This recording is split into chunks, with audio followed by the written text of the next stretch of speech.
পশ্চিমা নিষেধাজ্ঞা উপেক্ষা করে সাম্প্রতিক বছরগুলোতে একের পর এক ক্ষেপণাস্ত্র উন্মোচন করে তাক লাগিয়ে দিয়েছে ইরান। দেশটির অস্ত্রভাণ্ডারে স্বল্প দূরপাল্লার বিভিন্ন ধরনের মিসাইল রয়েছে।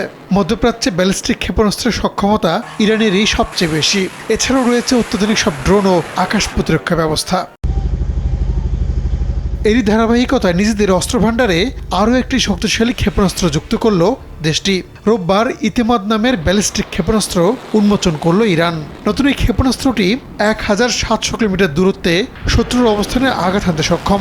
প্রেসিডেন্ট মাসুদ পেজেশকিয়ান তেহরানে এক অনুষ্ঠানে ক্ষেপণাস্ত্রের উদ্বোধন করেন। এই প্রতিরক্ষা সক্ষমতা ও মহাকাশ প্রযুক্তির উন্নয়ন এটা নিশ্চিত করবে যে কোনো দেশ ইরানের ভূখণ্ডে আক্রমণের সাহস করবে না। আমরা যে পথে আছি সে পথেই চলতে হবে। লক্ষ্য অর্জন করতে হলে ক্লান্ত হওয়া যাবে না। ইতিমাদ নামের এই ক্ষেপণাস্ত্রটি ইরানের প্রতিরক্ষা মন্ত্রণালয়ের তৈরি সবশেষ ব্যালিস্টিক ক্ষেপণাস্ত্র, যার অর্থ আস্থা বা বিশ্বাস। অন্যান্য মিসাইলের মতো এটিও সরাসরি ইসরায়েলে হামলা চালাতে সক্ষম। এদিকে ইরানের ব্যালিস্টিক ক্ষেপণাস্ত্র কর্মসূচি নিয়ে উদ্বেগ প্রকাশ করেছে পশ্চিমা দেশগুলো। তারা ইরানের বিরুদ্ধে মধ্যপ্রাচ্যে স্থিতিশীলতা বিঘ্নিত করার অভিযোগ করছে। রাহানুল রানা, সময় সংবাদ।